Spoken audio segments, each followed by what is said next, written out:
Bonjour et bienvenue à ce balado présenté par LexisNexis. Je suis Mélanie Thériault, membre de l'équipe LexisNexis à Montréal. Ce balado contient des résumés de décisions récentes et significatives touchant des domaines de droit divers. Les décisions sont tirées des bulletins hebdomadaires Jurisprudence en ligne disponibles sur Lexis Advance Quick Law pour les semaines du 18 et du 25 avril 2022. Nous débutons avec un jugement traitant du secret professionnel dans un contexte de dénonciation de gestes illégaux. Il s'agit de l'Ordre des comptables professionnels agréés du Québec contre Procureur général du Québec, rendu le 18 octobre 2021 par le juge Marc Saint-Pierre de la Cour supérieure du Québec. L'Ordre des comptables professionnels du Québec s'adresse à la Cour supérieure pour obtenir l'annulation d'une disposition introduite récemment dans la loi sur l'encadrement du secteur financier à l'article 17.0.1. Cette disposition met à l'abri de représailles le comptable qui dénonce à l'autorité des marchés financiers des infractions à la loi. L'Ordre croit que le texte de la dérogation dans la disposition n'est pas suffisamment explicite pour écarter le droit au secret professionnel prévu à l'article 9 de la Charte québécoise.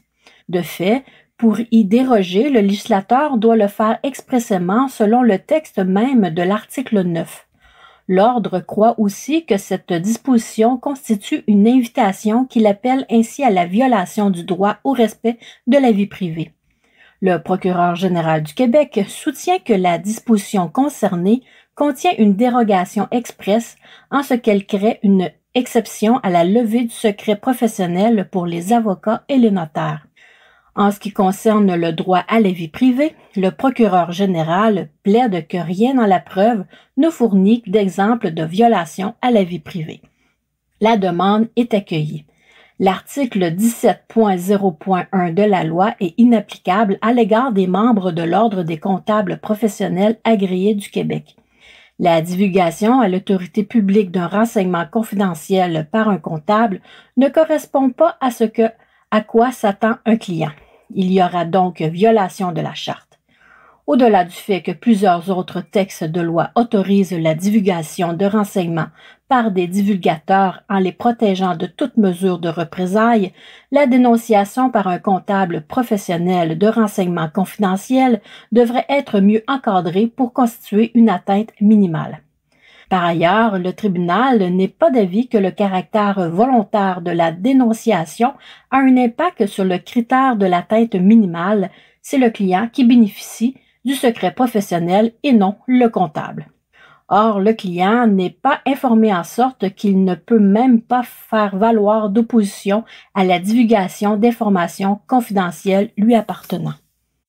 Le prochain jugement porte sur un recours en diffamation intenté par un notaire contre des médias. Il s'agit de Poulain contre Frenette, rendu le 26 octobre 2021 par la juge Nathalie Pelletier de la Cour supérieure du Québec. Poulain, notaire de profession, réclame des dommages et intérêts compensatoires, moraux et punitifs en réparation des préjudices causés par la publication d'articles rédigés par Frenette et La Montagne. Ces articles ont été publiés dans les journaux appartenant à Média QMI, soit le Journal de Québec et le Journal de Montréal. La poursuite vise aussi droitinc.com qui a repris le contenu d'un de ces articles et qui l'a fait apparaître sur son site Internet. Le contenu de ces articles porte sur les manquements dans l'exécution du mandat de liquidatrice de la succession de feu Douville dont Poulain avait la responsabilité, manquements pour lesquels une plainte est déposée à l'encontre de Poulain auprès de la Chambre des notaires. Poulain soutient que les articles publiés sont diffamatoires et tendancieux puisqu'ils comportent des insinuations, des amalgames ou des demi-vérités ainsi que des inexactitudes et des faussetés. Ces articles lui ont causé du tort en ce qu'elle a vu son chiffre d'affaires ainsi que son achalandage baisser drastiquement. De plus, Poulain soutient que Média QMI ne peut se prévaloir de la loi sur la presse puisque les formalités de la loi sur les journaux et autres publications n'ont pas été dûment respectées. La demande est rejetée. Concernant le Journal de Québec, la loi sur la presse trouve ici son application. Il a respecté les prescriptions de la loi quant à la déclaration déposée au greffe. Les journalistes Frenette et La Montagne ont respecté les règles de l'art journalistique en rapportant les débats judiciaires exactement et de bonne foi. L'utilisation des termes de fraude et escroquerie est directement inférée de la compréhension qui est logique de tirer des documents de cour, des témoignages rendus et des chefs d'accusation portés par le syndic de la Chambre des notaires. Média QMI a démontré qu'elle pouvait bénéficier de la protection de la loi sur la presse. Le préjudice dans la présente affaire découle du fait que Poulain a des démêlés disciplinaires et judiciaires avec la Fondation Mira et non du fait que les journalistes ont rendu le tout public. Même s'il y avait eu faute, la preuve administrée par Poulain ne permet pas d'établir, selon la balance des probabilités, le lien de causalité avec les dommages qu'elle réclame.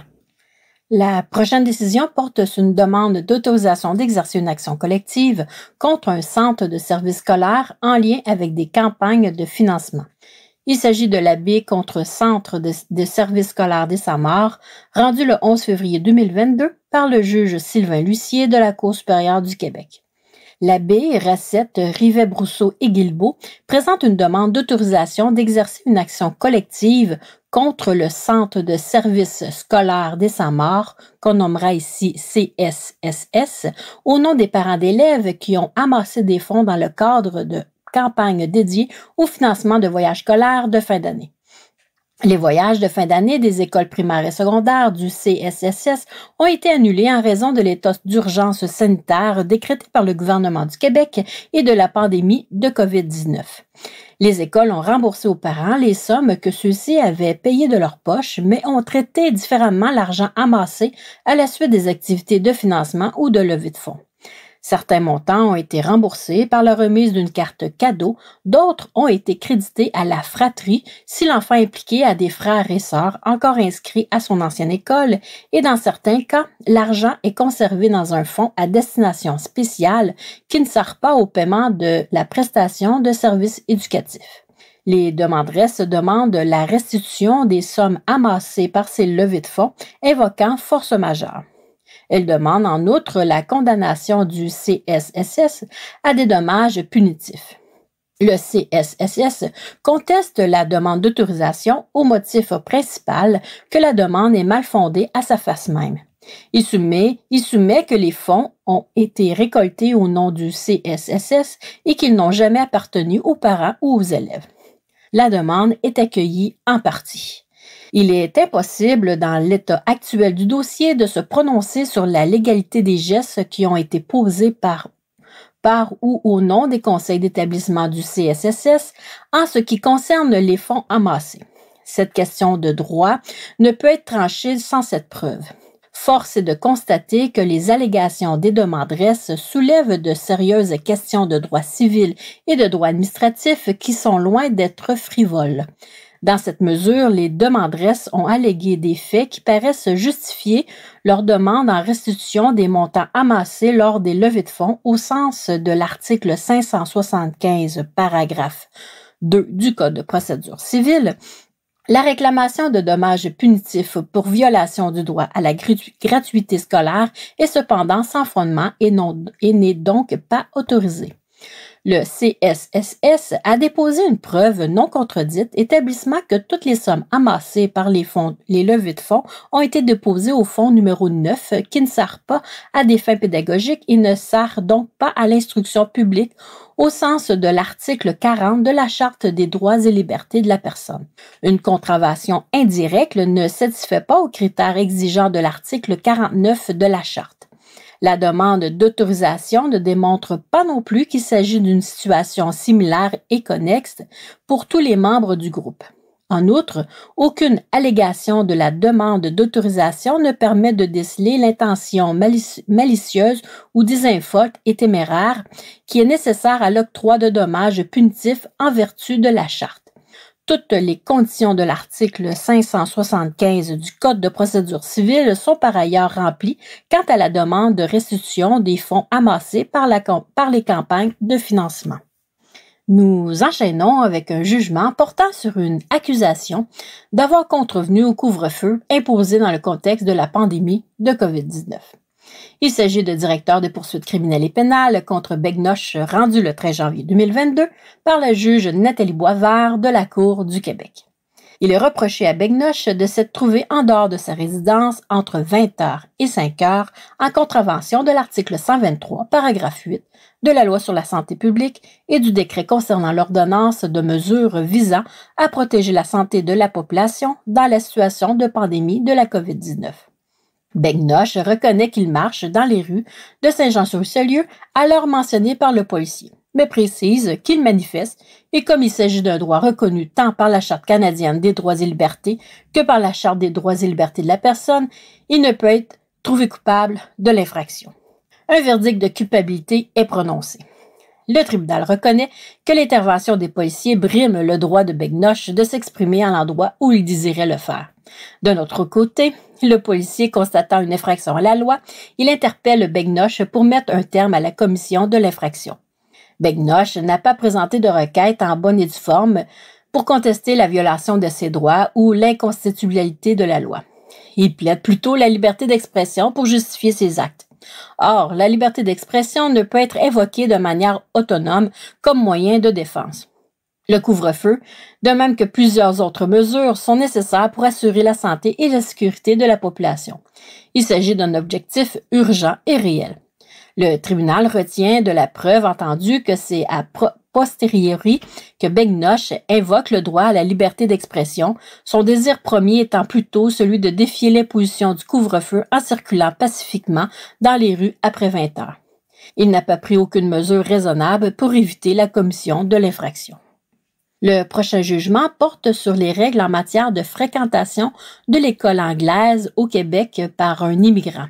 Il s'agit de les initiales MSM contre Miss Edgars and Miss Cram Schools, rendu le 22 février 2022 par le juge Louis Lacourcière de la Cour supérieure du Québec. Le demandeur demande une injonction provisoire et une ordonnance de sauvegarde pour que sa fille âgée de 14 ans soit réintégrée chez la défendresse Miss Cram Schools. L'enfant fréquente l'établissement depuis septembre 2021.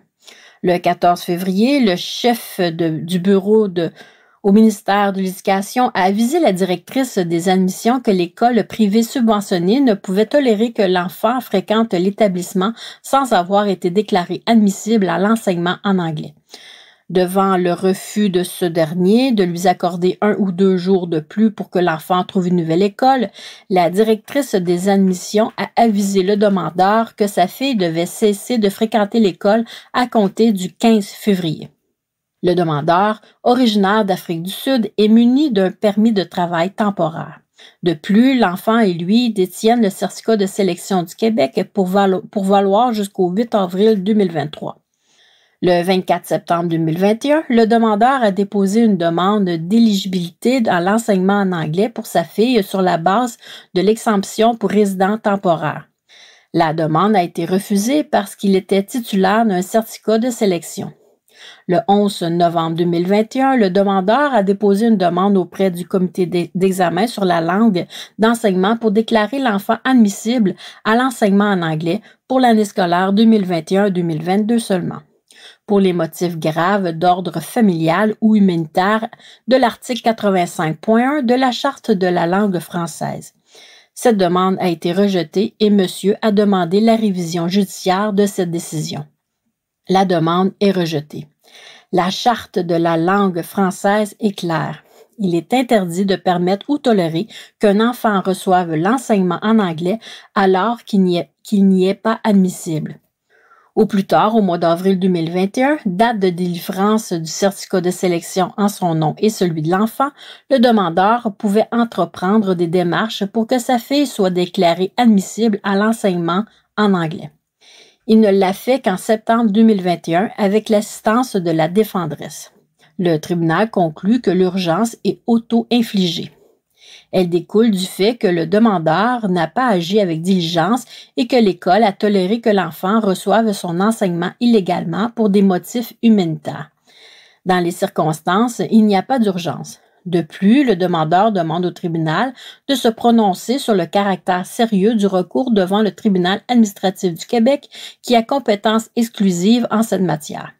Les exceptions à la règle de l'enseignement français, dont celles reliées à la résidence temporaire, sont interprétées restrictivement. Ce n'est pas à la Cour supérieure de se mêler, dans le contexte de cette instance, à l'absence d'urgence ou de circonstances exceptionnelles, d'une demande qui est de la compétence exclusive du TAC. Le fait que l'école ait pu tolérer que l'enfant reçoive l'enseignement en anglais ne crée pas une expectative légitime à ce que la situation perdure. D'autant plus que la dite expectative servira à contourner les dispositions claires et d'ordre public de la Charte. Le tribunal n'est pas satisfait à partir des déclarations assermentées et des documents disponibles que le préjudice subi par l'enfant qui cesserait de fréquenter la défendresse serait irréparable. L'octroi de l'ordonnance demandée cautionnerait ces agissements du demandeur et de la défendresse, ce que le tribunal ne se résout pas à faire. Continuons avec une décision portant sur une requête de type Willington en droit des assurances. Il s'agit de Rodrigue contre Carrière, rendu le 23 février 2022 par le juge Martin F. Sheehan de la Cour supérieure du Québec. Carrière demande une ordonnance de type Willington pour forcer son assureur, la Capitale Assurance Générale, à le défendre à l'encontre du recours intenté contre lui par Rodrigue. Puisqu'il a perdu confiance en son assureur, Carrière demande aussi qu'il lui soit permis de choisir son propre avocat. Rodrigue a surpris Carrière, qui chassait sur son terrain et lui a indiqué qu'il n'en avait pas le droit. Puisque le ton a monté, la police a dû intervenir. Dans la foulée du différend, Carrière a porté plainte contre Rodrigue pour menace. À la suite de l'incident, Rodrigue a inspecté son terrain et a constaté que Carrière avait abattu plusieurs arbres, construit des miradors pour ses activités de chasse, saccagé le terrain, détruit des barrières, affiches et clôtures interdisant l'accès et gravement endommagé un chemin qui s'y trouvait, rendant celui-ci impraticable. Rodrigue a alors intenté une action en justice contre Carrière, lui réclamant des dommages de 93 887 $. Carrière a fait appel à la capitale, qui a refusé de le défendre au motif que la réclamation ne serait pas couverte par sa police d'assurance. Carrière nie avoir commis les gestes qu'on lui reproche. Il ajoute que s'il a commis les gestes, ceux-ci n'étaient pas intentionnels. La capitale plaide que la véritable nature des allégations de la demande, considérées dans leur ensemble, ne permet pas de conclure à une possibilité d'indemnisation et donc qu'il n'existe aucune obligation de le défendre. La demande est rejetée. Le volet responsabilité civile des particuliers de la police d'assurance émise par la capitale couvre les réclamations que des tiers présentent contre l'assuré en raison de dommages corporels ou matériels causés involontairement par l'assuré. Les dommages causés par des fautes intentionnelles sont spécifiquement exclus. L'obligation de défendre s'analyse à la lumière des allégations de la demande et en tenant pour acquis que Rodrigue réussira à prouver ces allégations. Il n'est pas utile aux fins de l'exercice d'évaluer la défense que l'assuré entend faire valoir. Si l'assuré arrive à convaincre la Cour qu'il n'a pas commis les gestes qu'on lui reproche, il n'y aura alors aucune possibilité que l'assureur soit condamné à indemniser. Or, en l'absence de possibilité d'indemniser, il n'y a pas l'obligation de défense. D'autre part, l'argument de Carrière quant à l'absence de faute intentionnelle est mal fondé. Lorsque la procédure est considérée dans son ensemble, on ne peut pas conclure à la possibilité d'une faute non intentionnelle. La seule conclusion possible est que Carrière se trouvait illégalement sur les lieux en toute connaissance de cause et que ses activités illégales sur un terrain qui n'est pas le sien ne peuvent qu'être intentionnelles. La dernière décision que nous aborderons cette semaine porte sur le contrôle judiciaire d'une résolution de l'Assemblée nationale en matière de rémunération des procureurs de la Couronne. Il s'agit de l'Association des procureurs aux poursuites criminelles et pénales contre Procureur général du Québec, rendu le 23 février 2022 par le juge Christian Imert de la Cour supérieure du Québec. L'Association des procureurs aux poursuites criminelles et pénales demande le contrôle judiciaire d'une résolution du gouvernement concernant la rémunération de ses membres. Les procureurs aux poursuites criminelles et pénales sont regroupés au sein de l'association. Depuis l'adoption de la loi sur le processus de détermination de la rémunération des procureurs aux poursuites criminelles et pénales et sur leur régime de négociation collective, l'association et le DPCP ne négocient plus la rémunération des PPCP. C'est un comité de rémunération autonome qui évalue à tous les 4 ans divers éléments de cette rémunération en tenant compte de facteurs préétablis. Il y a des accords entre les 3 membres du comité formé pour le prochain cycle de 4 ans s'étendant du 1er avril 2019 au 31 mars 2023 sur une seule recommandation dans le rapport, soit celle relative au traitement. Le gouvernement a décidé de donner effet à la recommandation du membre décidant qui proposait une hausse salariale inférieure à celle proposée par les 2 autres membres. L'association a alors institué le présent recours. Elle est d'avis que le tribunal peut exercer un contrôle judiciaire sur la résolution du gouvernement et elle invite le tribunal à appliquer les principes énoncés par la Cour suprême en matière de rémunération des juges qui seraient, selon elle, intégralement transposables aux mécanismes prévus dans la loi. Le procureur général du Québec réplique que le gouvernement a pleinement participé au mécanisme d'examen, ce qui, en soi, montre le respect qu'il porte au comité. La demande est rejetée. Le contrôle de la résolution auquel le tribunal est convié est un exercice exceptionnel car cette résolution émane de l'Assemblée nationale. La pièce maîtresse du mécanisme de la loi est la mise en place d'un comité de la rémunération dont les membres sont désignés de prime abord d'un commun accord. Dans le cadre de ses fonctions, le comité reçoit les observations de l'association et du gouvernement. De façon concrète, le gouvernement s'appuie sur un motif légitime s'il écarte des recommandations pour des motifs rationnels et qui ne sont donc pas politiques ou discriminatoires. Le tribunal est d'avis que le premier motif de la réponse qui a mené à la résolution ne comprend pas d'arguments solides et qu'il ne s'appuie sur aucun fondement factuel raisonnable. La démarche n'est appuyée sur aucun fait raisonnable et ne tient pas compte du rapport du comité.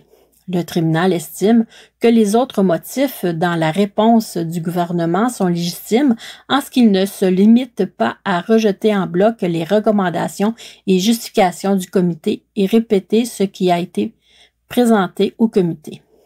L'analyse que l'association évite le tribunal à mener dépasse largement le pouvoir de contrôle qui doit être exercé avec retenue. La majorité des arguments sont légitimes et s'appuient sur un fondement factuel raisonnable.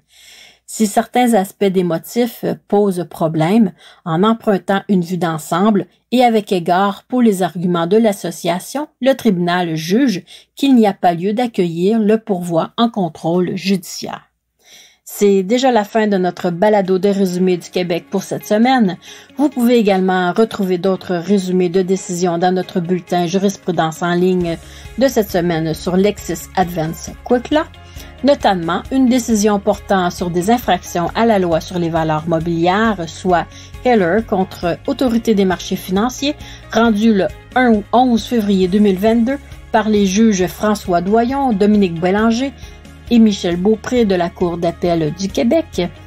Une décision traitant des droits d'Autochtones visant hors du contexte des réserves, soit Alliance autochtone du Québec contre Procureur général du Québec, rendue le 15 février 2022 par le juge Bernard Godbout de la Cour supérieure du Québec, et une décision portant sur la captation dans un contexte sussexorial, soit Tivierge contre Tivierge, rendue le 7 février 2022 par le juge Jocelyn Pilote de la Cour supérieure du Québec.